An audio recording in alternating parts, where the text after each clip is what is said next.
Hello mga palaboy! Welcome back to my YouTube video. On this video, ipepresent ko sa inyo itong 2025 Montero GLX 4x2 manual transmission. Ibibigay ko po sa inyo yung specs, price, or yung promo ng unit na to. Pero bago natin tapusin to, please don't forget to like, share, and subscribe on my YouTube channel para updated po kayo sa other Mitsubishi units and other Mitsubishi promos na ipepresent ko. Hello mga kapalaboy, presenting our 2025 Mitsubishi Montero GLX 4x2 manual transmission. Ang kulay po ng unit na pinapanood nyo ngayon ay Jet Black Mica at ito naman po, yung unit na to ay Diamond White naman. Guys, by the way, kapag Diamond White color, may additional 15,000 sa SRP. Ayan siya. Kapag naka-on yung makina, ayan yung makikita nyo. Pag naka-off, ganito naman siya. Guys, eto, by the way, yung unit na to, may siya, daytime running light, nakakabit po sa kanyang fog lamp assembly. Itong unit na pinapakita ko po sa inyo ngayon ay ito po yung i-release natin kay Sir Albert na taga Taguig City. Ito po siya, Jet Black Mica. Ang 2025 Mitsubishi Montero GLX manual natin is equipped ito ng 4N15 na Euro 4 compliant engine. Tapos, equipped na rin siya sa safety features niya pagdating sa preno, is equipped na po yan ng ABS with EBD. And kung titignan niyo naman yung labas niya, ito sa harapan, meron tayo ditong U-design na bumper grill and meron siyang kulay silver na bumper garnish. Yung headlamps niya, fog lamps, is naka-halogen po siya. Headlight niya is equipped ito ng projector headlamps na naka-halogen. Magkahiwalay po yung kanyang low beam at yung high beam. Low beam ito, yung naka-projector. High beam naman natin, etong naka-multi-reflector. Sa baba naman, yung kanyang fog lamp assembly is meron siyang turn signal lamps, DRL, at ito naman, yung kanyang fog light. Kung sisilipin naman natin yung gilid, sa gilid, meron siyang 18-inch na alloy rims. Yung braking system nito is naka-ventilated disc brakes harap. Tapos sa likuran, naka-disc brake naman na merong drum inline. Kaya naka-drum inline yung likod kasi ito po yung gagamitin natin para mag-activate yung kanyang electronic parking brake. Yung Montero din natin is equipped ng aluminum na stepboard. Ang suspension nga pala ng ating Montero sa harapan is naka-double wishbone with coil spring stabilizer bar. Sa likod, equipped naman yung ating Montero, all variants po, ng yan? 3-link with coil spring and stabilizer bar din. Guys, kapag Montero yung inavail nyo, yung binibili nyo sa Montero na to is yung ride and comfort po niya. Para ka lang dinuduyan sa loob, tapos napaka-komportable pa kapag ito yung sinakyan mo. Unlike sa other SUV na kakompetensya natin, mas maganda yung ride and comfort neto. Ayan.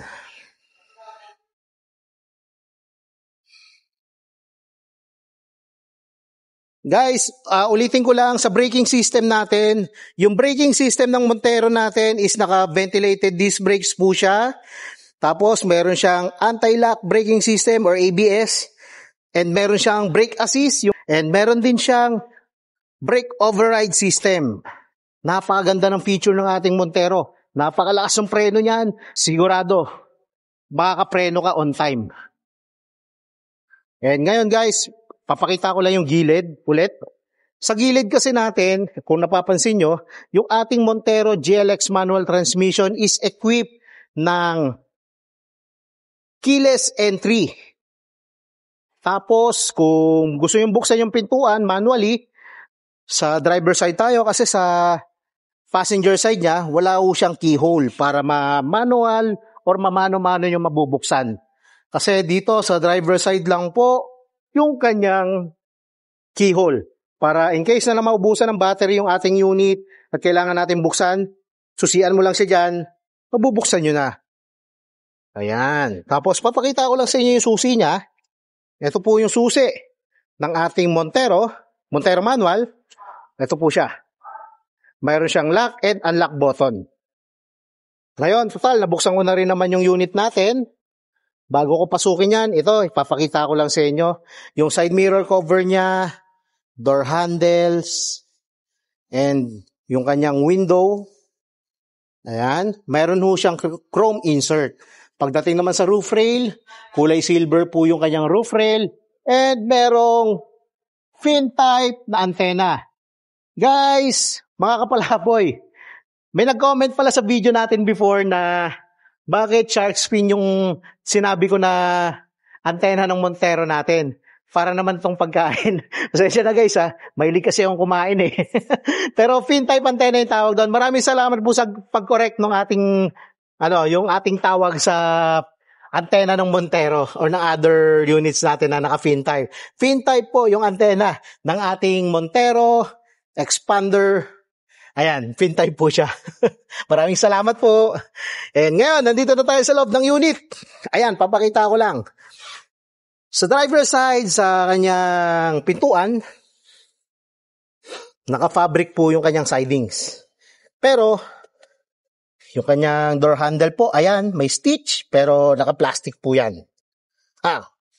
Ayan. And then, naka-gloss black finish po yung kanyang panel. And lahat po ng switches dito sa kanyang window is automatic na pwede mong ibaba sagad, pwede mong automatic taas sagad. And meron siyang central door lock at meron siyang switch para ma-bypass mo or ma-cut off mo yung kanyang power sa mga passenger windows. And ngayon, dito naman, sa left side ng panel ng ating Montero GLX manual, meron siya ditong control para sa side mirrors. Ito naman yung switch para ma-off natin yung kanyang parking sensor. Ito naman, yung switch na to is para sa kanyang ilaw, dim light, headlight on natin fog lamps, ayan. And kung makikita nyo, yung cutoff ng ilaw natin, ayan siya. Napakaliwanag at hindi nakakasilaw sa kasalubong natin sa kalsada. Papakita ko lang, ayan. Lang po niya, napakaganda nung level ng ilaw natin, hindi nakakasilaw sa kasalubong natin na kotse, kahit lowered pa man yan, dahil safe yung alignment ng ilaw, hindi talaga nakakasilaw or nakakainis sa mga kasalubong. Ngayon, pasukin na natin, upo lang po ako sa unit natin, adjust ko lang yung upuan. Eto, bago natin upuan pala, eto yung upuan natin is naka-fabric seat po siya. Ayan, black fabric seats. Yung steering wheel ng ating Montero GLX manual transmission is naka 3-spoke po yan. And mayroon siyang control dito para sa kanyang multi-information display. Ito po siya. At audio steering remote. Pag pinindot ko yung multi-information display buttons, ayan. Yan po yung pwede natin mabago dyan kapag naka-off yung makina. Pero kapag naka-on yan, pwede mong baguhin yung kanyang yung kanyang mga settings dyan o kaya yung kanyang temperature, pwede mo rin mabago dyan or makita dyan. Sa kanyang fuel range, makikita mo rin kapag naka-on yung makina or naka-on yung susi. Yan. Then sa kabilang side ng ating steering wheel, medyo madilim. Papailawin ko lang yung dim light. Ayan.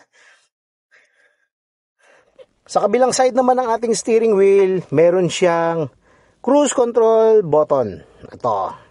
Sa ibaba naman ng cruise control buttons natin, meron siya ditong voice command button, and hands-free function. Pansagot ng tawag at pambaba ng tawag. Ayan. Sa aircon controls naman natin, in-on ko po yung kanyang dim light. Ayan, naka-on yung dim light niya. Ito po siya, kulay orange po yung lit ng kanyang ilaw. And ano siya, naka-single zone auto climate control. Single zone auto climate control. Kung gusto mo adjust yung temperature, ito yung control po niya. Adjust yung fan speed, ito naman. Kung gusto mo i-set or i-activate yung auto climate control, pindutin mo lang tong auto. And kung gusto mo naman yung air recirculator natin is sa loob lang ng sasakyan, ito naman yung pipindutin mo. Kung may uutot, pindutin mo lang to. Pag namatay yung ilaw niya, ibig sabihin yung hangin galing sa labas papasok dito sa loob. O di kaya, kapag sobrang baho talaga, buksan mo na lang yung bintana para mabilis mawala or kung mawala yung yung amoy sa loob ng sasakyan natin. Yan. And sa head unit naman natin, head unit ng ating Montero GLX manual transmission is pwede tayong mag-Bluetooth function. Connect natin via USB data cable or may USB storage device tayo dito. Pwede nyo isaksak dito sa USB port para makapakinig tayo ng mga music or makapanood tayo ng mga video files dito. MP4 format or AVI, pwede natin i-play sa head unit natin. And then, kung meron tayong data cable, pwede natin magamit yung data cable natin para makonect natin via SmartLink Display Audio yung ating phone.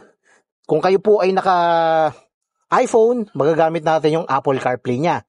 Kung Samsung naman, Oppo, or Vivo, or Android phone yung gamit natin, mapapagana naman natin yung Android Auto ng ating sasakyan. And ngayon, dito naman tayo sa transmission niya.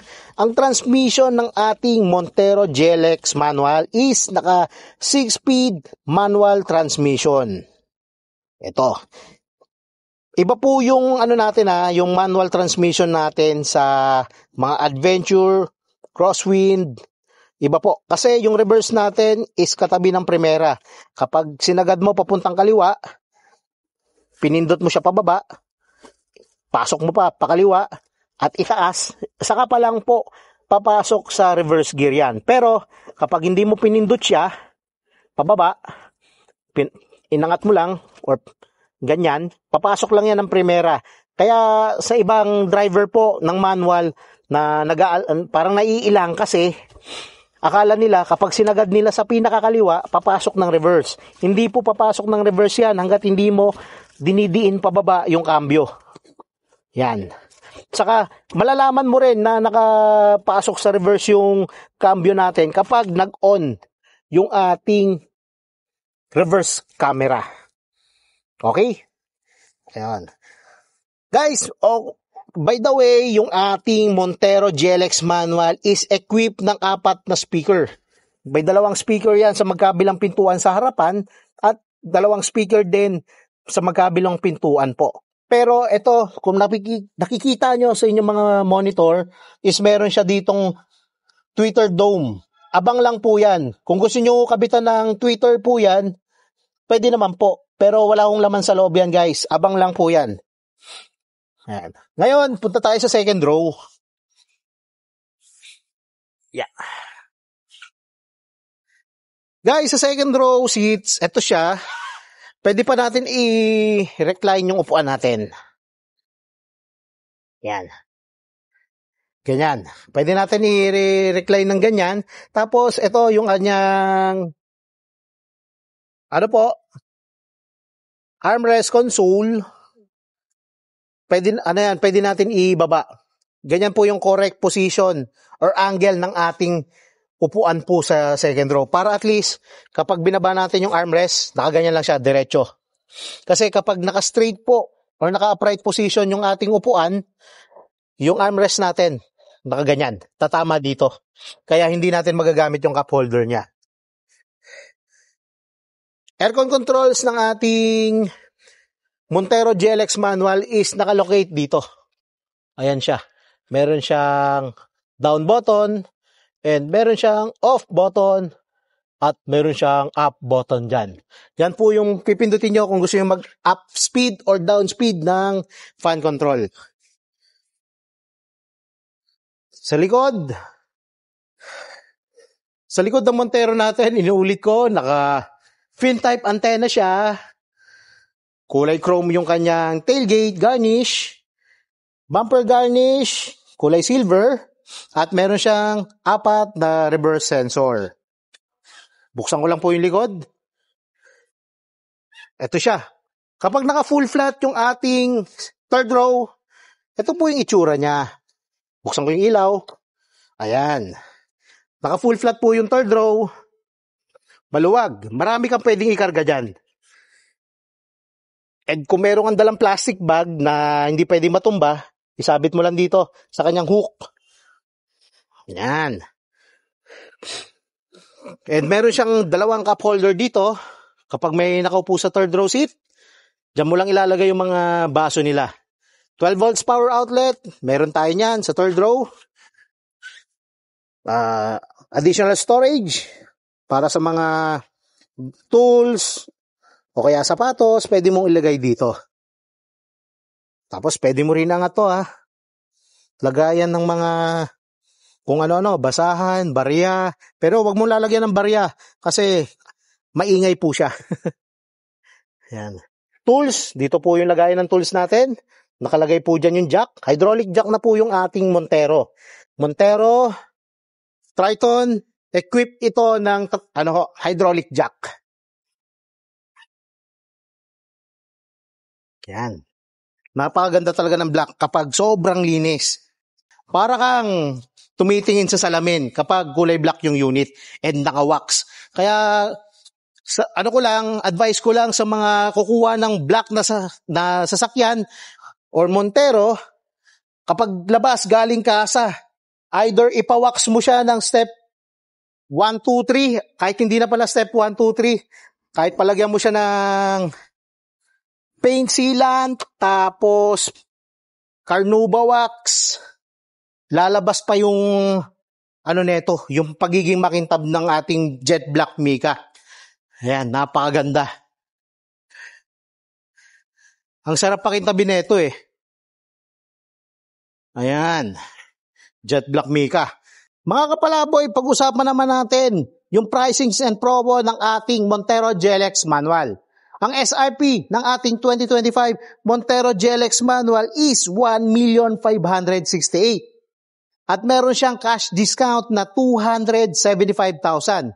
Applicable yung cash discount natin under cash and bank PO transaction.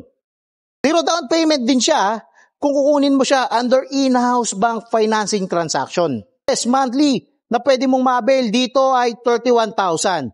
Kaya kung meron kang other inquiries para sa unit na to or para malaman mo yung other info, tawag ka lang or message ka sa aking Globe, Viber, or WhatsApp number o di kaya sa aking Facebook account. And then, hindi mawawala yung mga exclusive freebies na binibigay ko. Dahil yung mga exclusive freebies na to, yung pwede kong kinain sa transaction natin is ginagawa ko po siyang freebie. Kaya kung cash or bank PO transaction, may kita pa rin naman ako dito. Pero hindi ganun kalaki.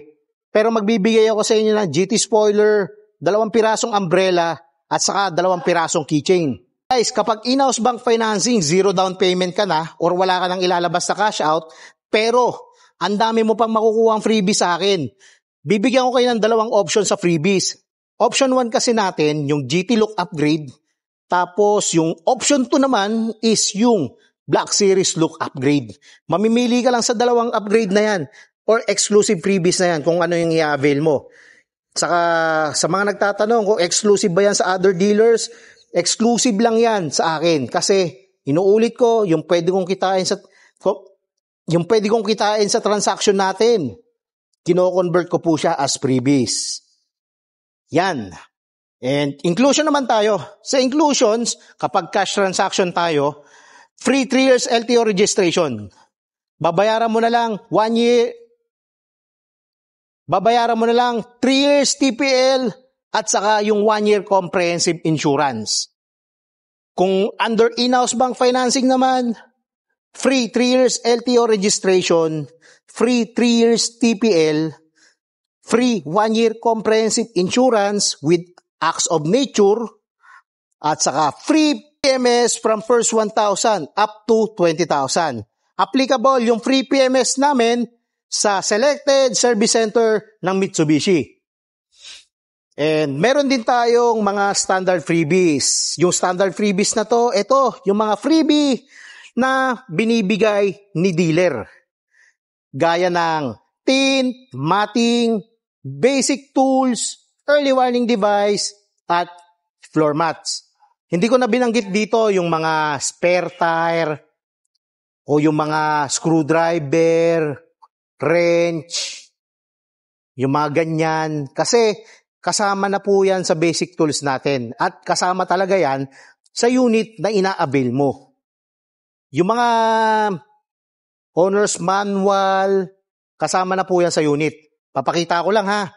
Hindi po siya free, kasama po talaga yan sa unit natin. Nandito po yung owner's manual ng sasakyan natin. Owner's manual ng Montero. Ito po siya. Guys, Pajero Sport. Pajero Sport kasi yan sa Thailand. Yung tawag sa ating Montero. Sa Pilipinas, Montero Sport naman. Yun, nagbigay pa ako sa inyo ng trivia. So, ayan. Guys, by the way, napakadali lang mag-avail nito. Tawag ka lang sa number ko, 0906-220-2434. O di kaya mag-message kayo sa aking social media account na ilalagay ko naman sa description sa aking video.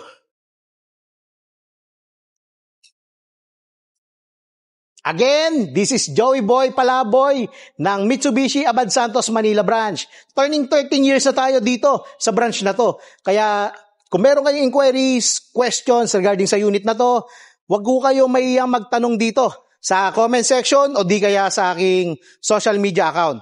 And guys, regarding sa inquiries, mas ine-encourage ko kayo na mag-inquire kayo sa aking number like sa Globe, Viber o di kaya sa WhatsApp o di kaya sa aking Facebook Messenger. Again, this is Joey Boy Palaboy ng Jose Abad Santos Manila branch. Sana kayo naman yung maging next Mitsubishi client namin ngayong October 2025. Kita-kits dito sa Mitsubishi Abad Santos. Bye-bye!